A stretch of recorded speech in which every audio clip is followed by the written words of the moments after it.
O Salmo 22 diz assim: alegrei-me quando me disseram, vamos à casa do Senhor. Os nossos pés estão dentro das tuas portas, ó Jerusalém.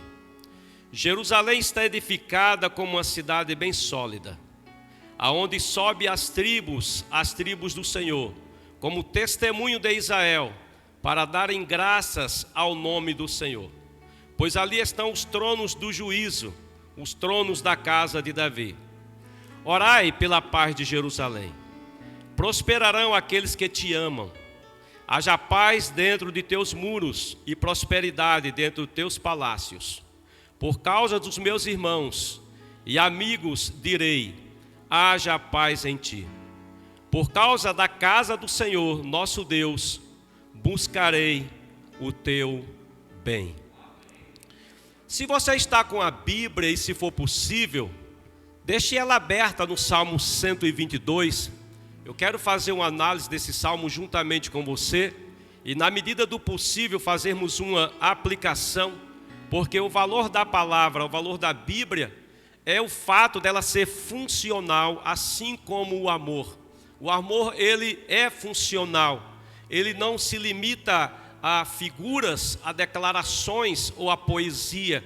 O amor só consegue impactar e mudar vidas quando ele é posto em prática. Assim também essa clínica da família, assim também este evento, assim também uma ministração. Só haverá resultado quando nós fazemos o uso adequado daquilo que nós ouvimos.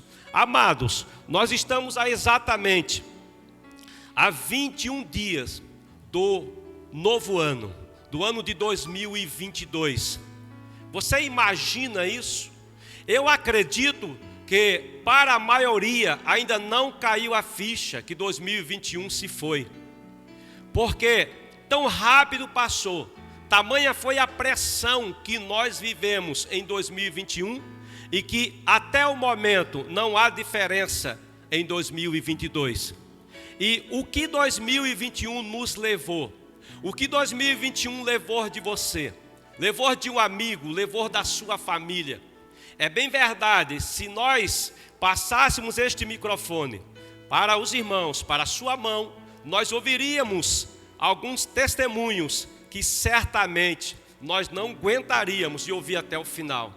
Alguns com muita tristeza. É bem verdade que raramente haveria alguns com alegria, testemunhos com alegria. Mas o que levou 2021 de você? O que nos levou 2021?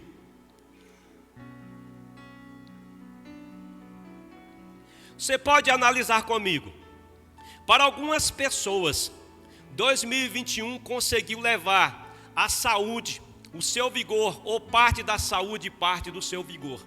2021 também conseguiu levar, infelizmente, sonhos que foram traçados e estabelecidos para ser realizado em 2021, mas não foi possível. O meu, por exemplo, eu estava com uma caravana marcada para Israel e não foi possível, nós tivemos que desmarcar, infelizmente. Eu acredito que algumas empresas, quando começaram com tanta alegria, é possível que alguém até tenha dado testemunho de que tinha começado o seu novo empreendimento e havia ali promessas naquela empresa e obrigatoriamente precisaram fechar as portas em 2021. Com isso, seus sonhos desceram o ralo abaixo. E quem sabe hoje você ainda tem lembranças terríveis que não te deixam em pé, não te deixa revigorado com a tua fé em Deus, em virtude do que te aconteceu em 2021. E por que não falar que em 2021 levou para de alguns a própria vida? Quem sabe há alguém aqui que perdeu o seu ente querido. Quem sabe você perdeu alguém que você ama, alguém muito próximo a você ou um amigo. 2021 veio e levou. O ano se foi e também com este ano pessoas que você amava também se foi. E o que ficou com isto? Olha, amados, se o ano de 2021 conseguiu levar, como muitos amigos meus, pastores que eu poderia citar o nome, pastores que estavam pré-agendados comigo meses depois e antes disso chegaram a falecer. Pessoas da minha casa, eu posso falar para você. 2021 praticamente nocauteou muitos valores cristãos. E até hoje você entra em choque, entra em conflito quando vê alguém que está vibrando demais por ficar mais um tempo aqui na terra, sendo que a promessa de Deus para nós é viver na terra, mas eternamente lá nos céus. Amados, 2021, apesar de ter levado muito de nós, também nos deixou, e principalmente nos deixou lições. Qual que é a lição que nós recebemos desse mundo conturbado, desse tempo conturbado de 2021? A verdade é que as oportunidades, elas vêm e passam muito depressa, assim como aconteceu em 2021. Essa pandemia que não foi programada na tua agenda, no teu calendário, na tua igreja, e veio de sopetão e nos surpreendeu. E as oportunidades nós já ouvimos e aprendemos que elas são como as águas. O tempo, ele não nos espera, o tempo se vai. Nós não podemos desperdiçar tempo. Nós falamos muito sobre desperdício de dinheiro, desperdício de comida, de arroz, de feijão. Mas o maior desperdício que nós fazemos hoje, infelizmente, é o desperdício de tempo. E 2021 nos deu este recado: não desperdice tempo, porque a vida é formada de tempo. O meu professor João Colenda Lemos, no IBAD, ele nos trouxe uma lição sobre aproveitarmos as oportunidades. E ele contou que um viajante se perdeu no deserto.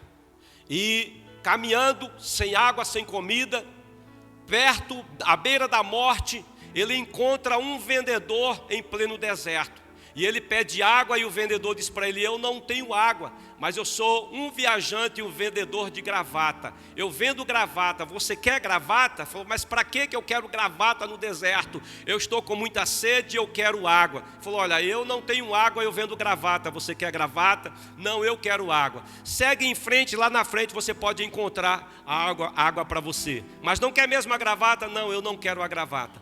E ele seguiu horas se rastejando, quase morrendo. E ele se depara com um restaurante, e ele todo alegre, retoma suas forças e vai para entrar no restaurante para tomar água. E chega lá, existe 2 seguranças fortemente armados e uma placa dizendo: não entre sem gravata, senão você morre. E cadê o vendedor de gravata naquele momento? É bem verdade que essa história, se assim posso usar esse termo, né, já arcaico, se posso usar, nos traz uma grande verdade sobre aproveitarmos as oportunidades. Elas são como as águas: oportunidade vem, oportunidades se vão. Vale dizer que o pessimista, ele reclama hoje por causa da pandemia. O otimista, ele não reclama, mas ele fica parado esperando passar a pandemia. Mas o oportunista, ele enxerga que há algo para se fazer em meio à pandemia. E algo que foi feito aqui é estabelecer uma clínica para a família. Aplauda Jesus e essa equipe bonita, que em meio à pandemia encontra forças e visão, glória a Deus, para estabelecer uma clínica da família. O que nós aprendemos, o que nos deixou 2022, nos deixa a lição, amados, de que eu devo viver melhor em 2022. O que nos deixa 2021 como lição é que eu devo viver melhor e não desperdiçar o tempo em 2022. E o que você entende por viver melhor? O pastor Magdiel apresentou aqui esses excelentes remédios. Eu vou copiar todos, tá? Se o senhor permitir, vou levar lá para Santo Antônio de Posse. Maravilha, paciência, Jesus, pílulas da alegria. Vou levar tudo isso lá, tá bom? Vou levar cópia, ok? Ele nos apresenta esses remédios. Sabe, amados, eu tenho encontrado pessoas que literalmente precisam desses remédios. E a parte mais crítica em um momento de aconselhamento é quando a pessoa que te ouve, ela te diz: pastor, eu sei que eu preciso, mas eu não consigo. Eu sei que eu devo mudar, mas eu não consigo. A grande lição que eu trago de 2021 para 2022 é que eu devo viver melhor para comigo, para com Deus e para com as pessoas. Fale após mim: viver bem comigo, viver bem com Deus e viver bem com as pessoas. Eu sigo um exemplo bíblico de um jovem que ele literalmente pôde viver o que Jesus apresenta em João 10:10. Ele diz assim: o ladrão veio roubar, matar e destruir. Aí antes de terminar o versículo ele diz: mas eu vim para que vocês tenham vida e tenham vida em abundância. Ou seja, vida boa, vida prazerosa. Ou seja, 2022. Se você aprendeu algo em 2021, você deve viver melhor em 2022. Você deve viver como Jesus falou: eu vim para que você tenha vida em abundância. Você viva bem. Não é só a vida eterna, que aliás a nossa vida com Cristo aqui é o começo da nossa vida eterna. Porque aqui vivendo com Cristo, sofremos, mas Ele está junto. Choramos, mas Ele enxuga as lágrimas. Adoecemos, mas Ele nos acalenta. Nós vivemos debaixo de pressão no mundo espiritual, mas nós não estamos só. O adversário, ele trabalha 24 horas, mas Deus nem tosqueneja 24 horas. Ou seja, nós já vivemos bem com o nosso Deus. Mas qual é o segredo de desfrutarmos literalmente essa vida em abundância? Esse jovem na Bíblia nos dá o modelo. Ele mostra com a sua vida o que é viver bem em abundância. É o triângulo de uma vida abundante. É o triângulo de uma vida prazerosa. É o triângulo de uma vida feliz. É se relacionar bem com Deus, consigo mesmo e com as pessoas. Com Deus, consigo mesmo e com as pessoas. Observa em Gênesis capítulo 39, nós vamos encontrar a história desse moço, quando chega no último capítulo do livro 50 e o verso 21, depois que o seu pai, Jacó, que também era chamado de Israel, eu falo de José, esse jovem José, quando seu pai morre, os seus irmãos começam a entrar em conflito, e começa a questionar o que José faria deles, porque eles estavam lembrando do que eles tinham feito com José. A traição, a covardia, o abandono, a tentativa de homicídio, eles lembravam disso. Olha aqui o sentimento de culpa, querido. Olha o que os irmãos de José viviam, como eles estavam vivendo. E depois que o pai morre, eles conversando entre si, acham que José iria se vingar. E no versículo 21, José se aproxima deles e diz assim: não temais, porque eu cuidarei de vocês e de vossos filhos. Eu vou cuidar de vocês e de vossos filhos. Mas é o último capítulo de Gênesis que ele se apresenta como um companheiro, como um cuidador da sua família. Só que no verso 39 e verso 9, você vai ver o porquê acontece desse capítulo 50 e 21, ele falar que vai cuidar da família. Ele vai se relacionar bem com as pessoas, com seus irmãos.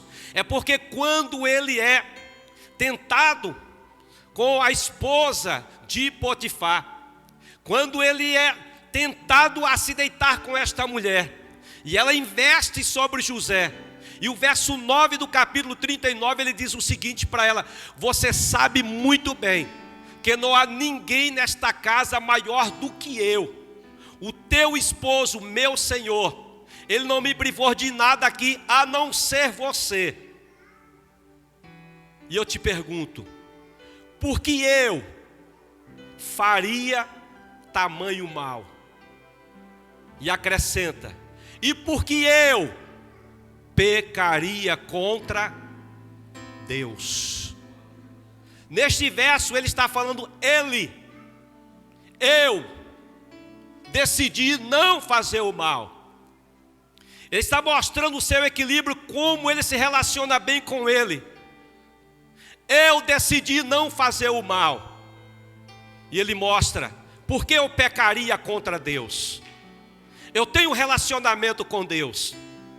Aí no capítulo 41, verso 38, já não é mais ele quem dá testemunho, é Faraó. Depois que ele revela o sonho para Faraó, Faraó diz o seguinte: acharíamos um moço semelhante a este, em quem há o Espírito Santo de Deus na sua vida?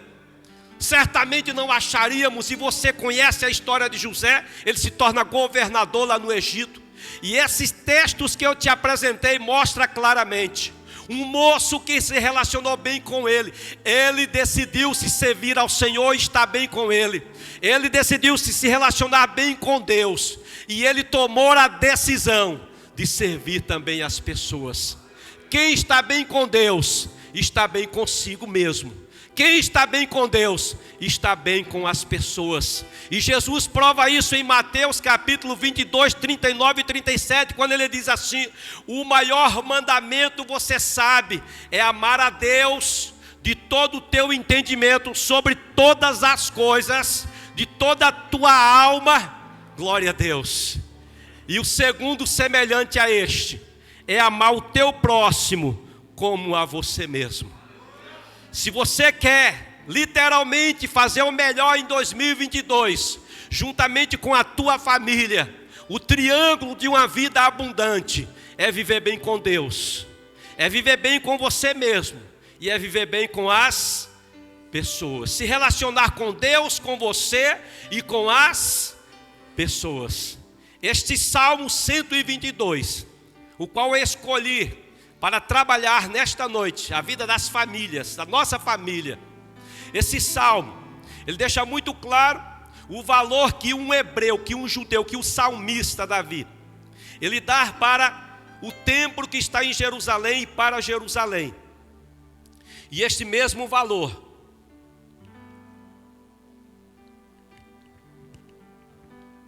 deve ser seguido, tal qual um cristão dar para a igreja e um homem dar para a sua família. O valor de Jerusalém para um hebreu, para um judeu, é o valor da igreja para o cristão, e é o valor da família para um homem. Por isso que ele começa apresentando a sua postura, como ele vive.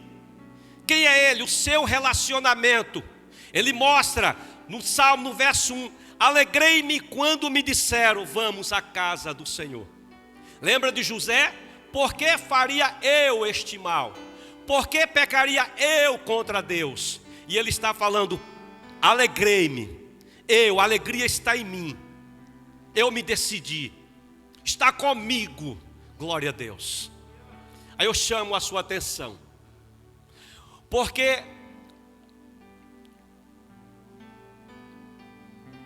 a liderança do momento, o jargão que você vê, até em muitos púlpitos, e na sua maioria, em larga escala nas redes sociais, é o chamado coach, ou líderes. Não é errado. Na sua maioria, suas palavras, ainda que bíblica ou não, elas são palavras motivacionais. As reuniões, os seminários, os encontros giram em torno daquilo que é motivacional. Eu não vou discordar, eu vou aplaudir, eu vou concordar, eu também vou ouvir, é excelente. Mas o contexto em que eu te convido, com base neste salmo e nessa visão de clínica da família, aquilo que é motivacional deve ficar em segundo plano. Aqui ele diz assim, eu estou alegre, porque fui convidado para estar na casa do Senhor. Eu estou alegre. Alguma coisa além na casa do Senhor que possa me levar a ir para a igreja? Não, eu estou alegre, eu me decidi. A motivação nós sabemos que é um impulso que leva a pessoa a agir para alcançar o seu objetivo. Vou repetir, é o impulso que leva a pessoa a agir, a se levantar para alcançar um objetivo. É errado? Não, isso é excelente. Porém, não se compara à disciplina de um homem que tem vida com Deus. O que está aqui implícito é a disciplina. A disciplina, ela deve vir antes da motivação. O que é a disciplina? É a conduta que promove o bem-estar do indivíduo e dá ordem às coisas e faz as coisas acontecer, e que traz o sucesso a uma organização ou instituição. Isso é disciplina. Por exemplo, quanto tempo que você está na sua empresa? 5, 10, 12 anos? Você não está lá 12 anos porque você está motivado a estar 12 anos. Você não tem sucesso na tua empresa porque você foi motivado 15 ou 20 anos para estar lá, de forma nenhuma. Pelo contrário, se não fosse a graça de Deus na tua vida, tu já tinha chutado o pau da barraca, já tinha sumido de lá. Você sabe a tribulação que você passou lá, com pessoas que você até oraria a Deus para que nunca cruzasse o teu caminho. Você sabe muito bem disso. Mas o que te sustentou na tua empresa até hoje é a tua disciplina, o teu compromisso com as regras. E eu estou te apresentando o meio de nós vivermos bem com a nossa família. Amados, a motivação deve estar em segundo plano, mas a disciplina, ela deve permanecer. Por quê? Porque a Bíblia diz que nós temos a mente de Jesus Cristo, nós temos o Espírito de Jesus Cristo, e eu devo entender que eu sou racional, eu sei aquilo que é melhor para mim, para minha casa e para minha vida. Você sabe muito bem, você casou, você foi motivado a casar, você se apaixonou, a mulher era esbelta, o homem era esbelto, era cabeludo, era sarado. Por favor, nem vou estender esse assunto. Olha a mudança, essa motivação não. Mas por que você não separa? Porque você é inteligente, você não precisa de motivação para estar casado. Você tem compromisso com Deus, compromisso com a sua família, e você tem disciplina. Você sabe que é a disciplina que vai promover o bem-estar na tua vida, na tua casa e na tua família. Por isso que Jesus Cristo te mostrou este caminho, porque Ele conduziu-nos pelo caminho da disciplina. Alegrei-me quando me disseram. Alegria está em mim, glória a Deus. Não depende de movimento, apesar de que o movimento atrai, mas a alegria está em você. Aconteça o que acontecer, você permanece no seu lugar, você tem a identidade. Eu falo de igreja e falo de família. Pode vir tentação, pode vir investida, aconteça o que for na tua vida, mas você tem a disciplina. Você está olhando para você e você sabe o caminho que o Senhor traçou. Aplauda Jesus Cristo, porque Ele é o Deus.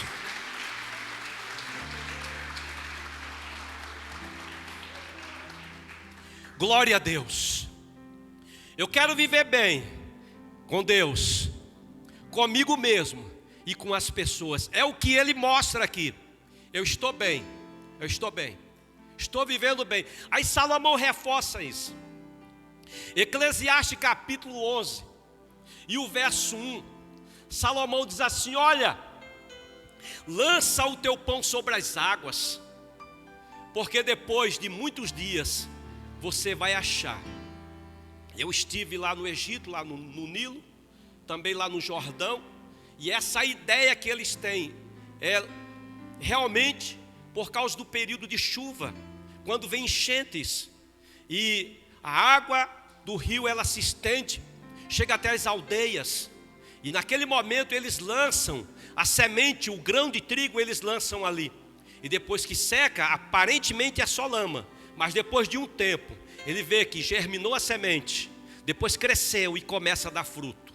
E Salomão usa isso para falar: pense um pouco mais no futuro. Não fique parado, preso no passado, nem escravo do presente. Olha um pouco mais para você lá no futuro. Pensa nas consequências. Toma as decisões certas. Invista em você. Por isso que Jesus, Ele ensina: ame o próximo como a você. Se você não consegue se amar, você não vai amar ninguém. Se você não investir em você, você não vai investir em ninguém. Se você não tomar cuidado de você, o que pode acontecer é você viver 200 anos mendigando a atenção de alguém. E você é muito especial para Deus para isso. Você não precisa disso. Você é único diante de Deus.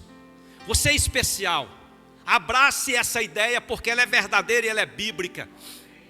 Comece a olhar para você. Mas pastor, se eu vou olhar para mim, será que eu não vou ficar assim, orgulhoso, egocêntrico? Não. Ele está falando desse tipo de investimento. Não seja egoísta. Invista em você. Tenha o seu controle emocional, gestão da mente, inteligência emocional. É preciso. Você não pode ser levado por qualquer vento de doutrina, não. Você é para lá de especial para viver assim. Olha para você, a sua mente, a sua capacidade de brilhar. Então invista em você. Você não tem que almejar, desejar a vida, o castelo, o projeto, a igreja de outros. Não, você tem a sua, você tem o que Deus já te deu, já te fez. Você é esta pessoa especial. Você não tem que se comparar, porque toda comparação ela é casada com a competição. E me aconteceu algo tão interessante, pastor, né? Um pouco bizarro. Recentemente na minha casa, eu tenho 2 filhas, a de 15 e a de 12, só de 15 está comigo. E na nossa casa tem a cozinha interna e tem uma área externa. Eu falei, filha, eu vou fazer uma faxina aqui, vou aproveitar, faz o seguinte, vocês duas. Ou você, falei com a de 12, lava essas louças aqui que está na área aí atrás, enquanto a Laís lava essas louças aqui na cozinha interna. Tá jóia, pai, as duas falaram. E eu me ocupei com a faxina, com os lixos, com outras coisas que eu tinha que fazer. E cada vez que eu passava na área atrás, eu percebia que os pratos estavam menores. Só que elas não tinham nem começado a lavar. Eu falei, mas que raio é isso? Diminuiu sem lavar. Aí eu parei para observar, a de 12 anos, esperava quando eu saía, e a Laís não tinha chegado na cozinha, pegava umas loucinhas lá da cozinha de trás, e jogava lá dentro na cozinha para ela. Jesus de Nazaré. Eu já vi sobre tráfico de tantas coisas, mas de prato é a primeira vez. E na minha casa, irmão, Jesus. Ô filha, você está normal? O que é que foi, pai? Não, mas eu, pelo amor de Deus, peguei você no flagra, olha só. Sabe, e ela fez isso quando eu falei, lava o de fora, ela falou, deixa eu lavar o de dentro, que dentro tem menos. Percebeu a comparação? Quando vem comparação, logo vem a compê. Eu falei para ela, filha, te repreendo agora, você está errada, e vou falar no púlpito, tá? Que não pode fazer esse tipo de coisa. Quando você se compara, queridos, você começa a competir, querer a vida do outro, o dinheiro do outro, o salário. Tem uns que querem até a mulher do outro, tem outras que querem até o marido do outro. Ouça, lança teu pão sobre as águas, toma tuas decisões pensando um pouquinho mais lá no futuro. Glória a Deus. Não precisa tomar decisão pensando só no presente, só no hoje. Lembra, 2021 foi embora, estamos em 2022 e está acelerado, está voando, o tempo não nos espera. Invista em você, porque é o grande interesse de Deus para a sua vida. Você não vai conseguir fazer nada na sua família se você não conseguir mudar. Se você não conseguir abraçar essa ideia de que você precisa mudar e abraçar o Deus que já te abraçou e já te comprou lá na cruz do Calvário. Esse Senhor bendito e poderoso, que eu tenho certeza que Ele está aqui. Eu tenho certeza que esse Deus, Ele tem o melhor para a minha e para a sua vida. No verso 2 do mesmo salmo, o que ele diz? O verso 2: os nossos pés estão dentro das tuas portas, ó Jerusalém. Os nossos pés estão dentro das tuas portas, ó Jerusalém. É interessante que o que ele revela neste verso, ele não diz, eu estou com um pé, eu dei um passo. Os nossos pés, e outra tradução diz, os meus pés. Observa que é plural. Meus pés. Está mostrando os dois pés. Posição. É essa a ideia. Como nós usamos no linguajar comum. Vestir a camisa. Abraçar a causa. Eu estou de corpo e alma. Aqui eu estou. É o que ele diz. Os nossos pés estão dentro das tuas portas, ó Jerusalém. Vale repetir, Jerusalém é para o judeu, o que a igreja é para o cristão, e que a família é para o homem. O que ele está falando, ele não está com um pé dentro e um pé fora. Ele não está vivendo como se fosse um estepe, que na primeira oportunidade, primeira borracharia que aparecer, você vai trocar. Não. Está falando, eu estou dentro, eu estou junto. Eu estou abraçando a causa. Pode estar difícil como for, eu estou presente.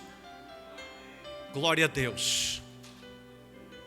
Eu não tenho que desejar que o Covid venha matar para eu mudar de vida. Eu não tenho que desejar a posição de A ou de B, não. Eu estou junto, estou presente, eu estou com os dois pés.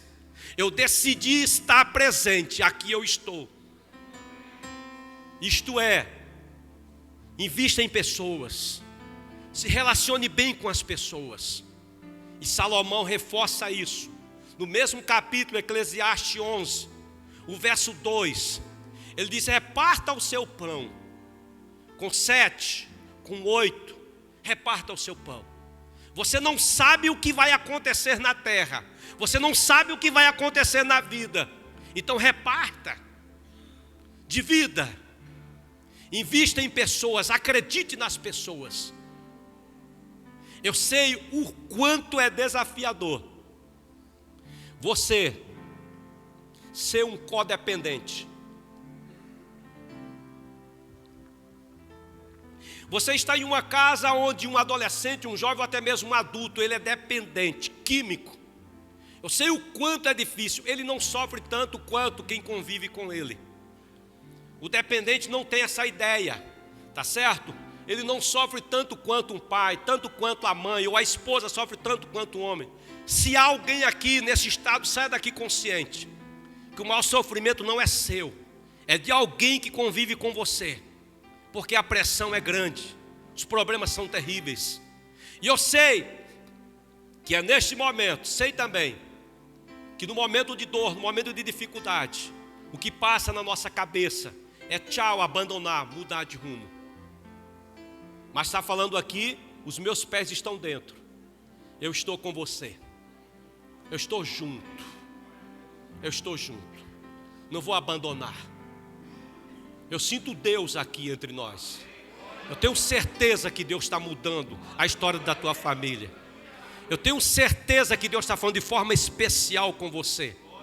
Quem sabe você falou, é a última vez que eu vou na igreja. Não aguento mais essa situação.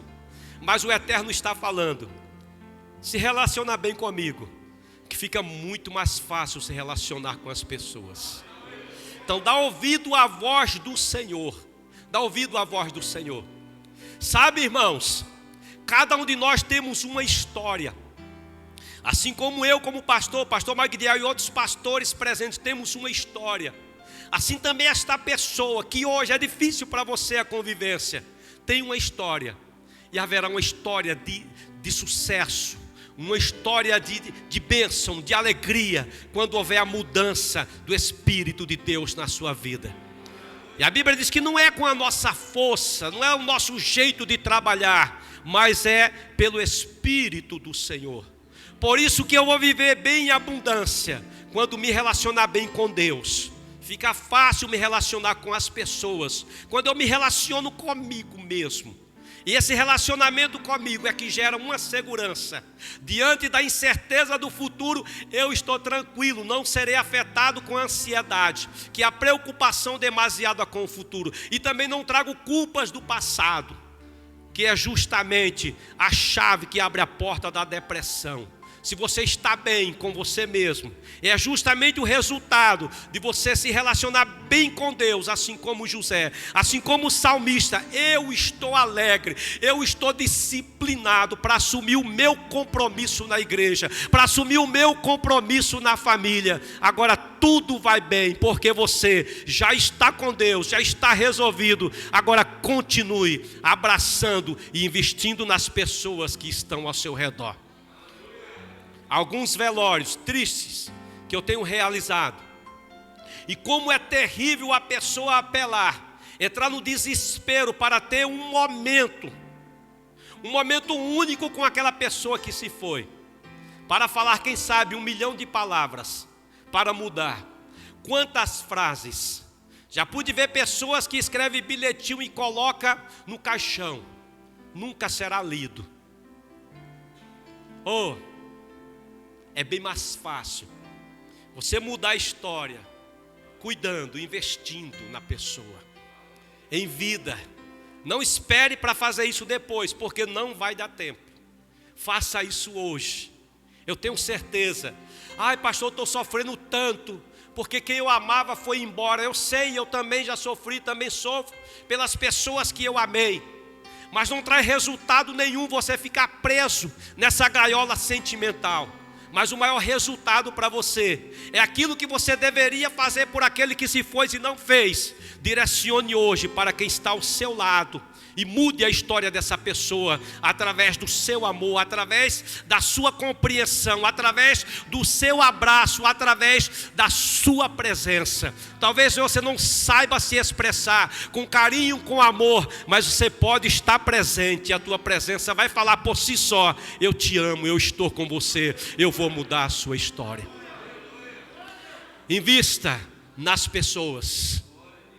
E por fim, ele segue falando este valor de Jerusalém. Jerusalém está edificada como uma cidade bem sólida, onde sobe as tribos do Senhor, como testemunho de Israel para dar graça ao nome do Senhor. O verso 3, o verso 4, diz que é uma cidade muito sólida, bem edificada. Glória a Deus. E é um lugar onde se agradece a presença do Senhor. Assim como na igreja, assim como na família. Este lugar que é sólido, queridos, é o lugar onde você mais recebe um conforto real. Porque aqui se recebe cura. Aqui se recebe a compreensão do próprio Deus. Assim como na sua casa. É o lugar quando você foi incompreendido, quando você for traído, quando você for abandonado. É o lugar onde todos que estão ali vão acreditar em você. Vão ouvir a verdade saindo da tua boca. Ainda que a justiça prove o contrário, mas você será o verdadeiro e aceito dentro da sua casa. Por isso que diz que é o lugar onde as tribos, elas vão agradecer. Eu aprendi ao longo do meu ministério, pastor Magdiel, que para algumas pessoas, ajuda é véspera de ingratidão. Eu vou repetir, ajuda é véspera de ingratidão. É possível que você conheça pessoas que passaram por aqui e comeram cesta básica da igreja, receberam favores da igreja, mas na primeira oportunidade que teve, deu as costas e falou mal, só apresentou defeitos. É possível. Então, para essas pessoas, a ajuda foram véspera de ingratidão. Mas para aquele que se relaciona bem com Deus e com as pessoas, sabe muito bem o valor de uma ajuda. E o agradecimento é a lembrança das dores. Quando eu me lembro do que eu passei, eu agradeço a quem estendeu as mãos. Quando eu lembro o que eu sofri, eu agradeço a quem me acolheu. Isso é família, isso é viver bem. Eu conheci recentemente a história de um pastor que no jornal de seu ministério, ele não vigiou abandonou a esposa, 4 filhos e foi embora com uma jovem amante. Ficou curtindo a sua lua de mel, enquanto a sua mulher estava curtindo lua de fel. Mas o tempo passou e ele foi acometido com um câncer. E quando ele falou para a sua nova namorada que estava com câncer, o que ela recebeu dele foi um tchau, não nasci para isso. Foi abandonado ao relento. E quem cuidou deste homem foi a sua ex, a sua mulher, a sua família e os seus filhos. Sabe, queridos, há muitas pessoas que na disciplina de Deus acabam passando por situações críticas pelo fato de não reconhecer a bênção que é de viver em família e ter aquele lugar como um lugar de gratidão a Deus, como um ninho de felicidade, como um lugar de cura. Por isso que ele diz que Jerusalém é um lugar que está fortemente edificada. Você sabe disto. Na igreja e na casa é um lugar que você chega ferido, mas o bálsamo do Senhor te acompanha. É um lugar que você chega para baixo, mas uma palavra e um abraço te coloca para cima. Então você deve entender, é este lugar que Deus reservou para te curar. Caminhando para o final, nos últimos salmos, nos últimos versos: orai pela paz de Jerusalém, prosperarão aqueles que te amam. Haja paz dentro de teus muros e prosperidade nos teus palácios. Glória a Deus. O que ele diz aqui neste verso, o verso 6, verso 7: orai pela paz de Jerusalém, prosperarão. Paz é a ação. Orar pela paz é a ação. A prosperidade é a reação. Interessante que Romanos capítulo 12, 18, Paulo diz assim: olha, quando estiver em vós, tende paz com todos os homens. Ou seja, no que depender de você, promova a paz.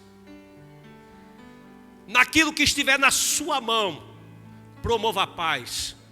Porque há situação que não depende de você, depende da outra pessoa, mas o recado é para você. Aquilo que depende de você, promova a paz, porque o resultado é que você vai prosperar. Glória a Deus. E essa prosperidade não está limitada ao físico, é muito pouco, é o teu crescimento de vida com Deus, de vida espiritual e saúde física, mental e espiritual. E a verdade disso é que há tantas pessoas depressivas pelo fato de não conseguir perdoar, pelo fato de não promover a paz.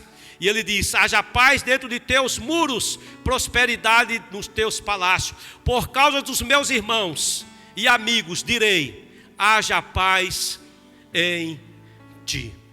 Glória a Deus. Por causa dos meus irmãos, por causa dos meus amigos, pela minha família, eu irei promover a paz. Glória a Deus. Glória a Deus. Aí Salomão nos dá o caminho. Eclesiastes 11, verso 6: pela manhã semeia a tua semente, à tarde não retire a tua mão, porque tu não sabe qual desta dará fruto, se esta, aquela ou se ambas. Semeia a semente. Glória a Deus. Viva este relacionamento.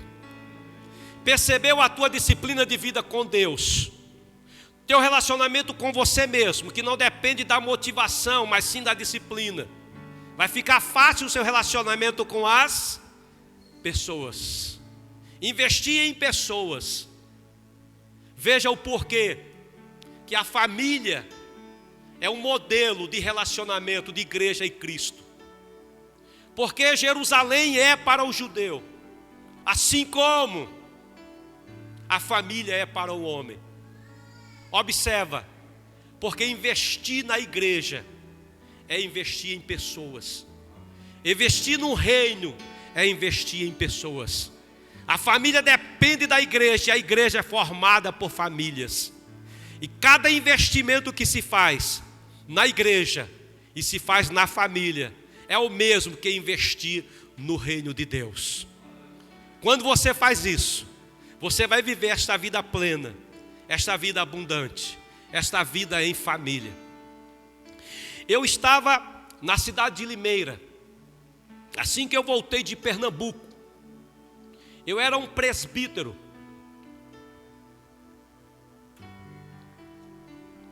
Formado, bacharelado, licenciado em educação religiosa. E um outro presbítero me convidou para dar aula de escola bíblica dominical, num bairro oposto, o outro lado da cidade onde eu morava. E eu aceitei. Eu fui lecionar. Cheguei lá, irmãos, 8 alunos matriculados, mas presente 4, 5. Muito quando iam 6. E eu fiquei lecionando. Ele pediu que eu ajudasse naquele trimestre, não apenas uma aula. E eu continuei. Triste era quando eu tomava ônibus do bairro que eu morava até o bairro da igreja, aos domingos pela manhã. Horário reduzido, o ônibus levava quase 2 horas para aparecer e mais 1 hora para chegar. E eu confesso que muitas vezes eu falei para mim mesmo: que eu estou fazendo aqui? Para que me serviu 6 anos de seminário? Muitas vezes eu falava isso para mim no ponto de ônibus. E eu confesso que às vezes eu ficava tão nervoso que se eu fosse homem-bomba, Limeira tinha explodido. O ônibus demorava. Ali eu sentava, ficava em pé, ali a revista, fechava, olhava para um lado, para um outro. Não tinha celular, não tinha WhatsApp na época. Irmãos, e eu pensava, dar aula para 4, 5 pessoas, para que eu me formei? Por que eu fiz teologia? Bom, continuei dando aula. Até que tempo depois, 8, 9 anos depois, eu fui fazer um seminário em Rio do Sul, Santa Catarina. Embarquei em Campinas de avião, desci em Navegantes. Só que naquele voo, pela manhã, é um dia que eu tirei para consagrar a Deus. Estava ali, jejuando, para Deus abençoar o seminário que eu ia fazer para a família. Em um momento no voo, quando eu olho pela janela do avião, sobre as nuvens, em fração ou milésimo de segundos, eu me vi no ponto de ônibus onde eu estava em Limeira, esperando o ônibus para dar aula de escola bíblica dominical. Digo, mas que raio é isso? Tantos anos passou, eu estou vendo isso. Aí eu entendi que era algo de Deus. E quando eu fechei os olhos, Senhor, o que é isto? Como se eu estivesse falando comigo, eu ouvi uma voz dentro de mim falar: tu estás voando hoje, porque levasse a sério aquele simples trabalho lá embaixo. E o meu sentimento, sinceramente, foi de vergonha. Eu não fiquei feliz aplaudindo, oh, graças a Deus, não. Foi de vergonha, porque eu me lembrei muito bem das vezes que eu reclamava em pensamentos, quando eu tomava o sol quente e o ônibus demorava bastante, para eu lecionar para 4 pessoas, 5 pessoas. Meu sentimento foi este: se eu soubesse que Deus levava tão a sério o que eu estava fazendo, eu teria ido até a pé para a igreja. Se eu soubesse que Deus estava levando tão a sério aquele pequeno investimento, sinceramente, eu teria feito com muito mais zelo. Eu teria plantado bananeira na aula para chamar a atenção dos alunos. Mas Deus permitiu que eu tivesse a ciência dos fatos para trazer para você. Se estamos falando de vida abundante, de relacionamento, é impossível você viver bem na sua casa, na sua família, se você não honra aquilo que é de Deus. É impossível você prosperar se o seu mundo, ele pertence apenas a você, quando há um universo que te espera, estabelecido pelo próprio Deus. Investir em pessoas é investir no reino de Deus. Investir em pessoas é investir em igreja. É cuidar de igreja, é cuidar de pessoa, é cuidar da sua casa. Assim como o salmista amava e promovia a paz em Jerusalém. Aí está um remédio para você viver bem nessa clínica da família. Mude a sua postura, se for preciso, para com o teu Deus, para com você mesmo e para com as pessoas na sua casa. Invista e zele por aquilo que Deus te deu. E o valor da casa é tão grande para que você enxergue a graça de se ter uma casa.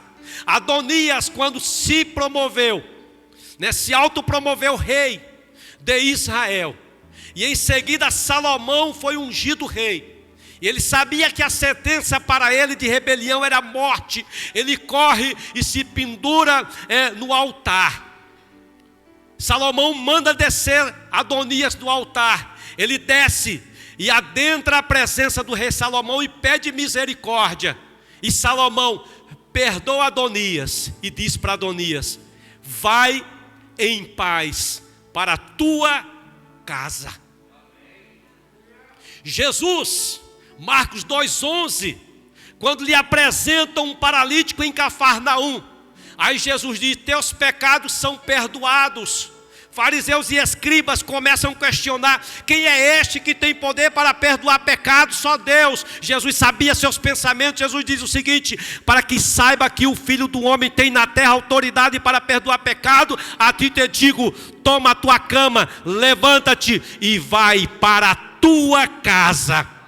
O gadareno, ele recebe a libertação, começa a pular maravilhado diante de Deus, diante de Cristo, e fala: Senhor, eu quero servir ao Senhor, eu vou contigo. Jesus fala: não precisa, você apenas volta para a tua casa, fala para eles o que Deus fez na tua vida, e ele obedeceu. Olha aqui, queridos, o cego de Betsaida, justamente aquele que via homens como se fosse árvore, Jesus vai e faz um milagre. Você está vendo? Estou. Senhor, estou muito contente, estou vendo. Está mesmo? Então agora vá para a sua casa. O que Deus disse para você: melhor para você em 2022, se relacione bem comigo, com você mesmo e com a sua casa, com a sua família. Receba esta palavra e sejam abençoados no nome de Jesus. Aplauda o Senhor Jesus nesta noite.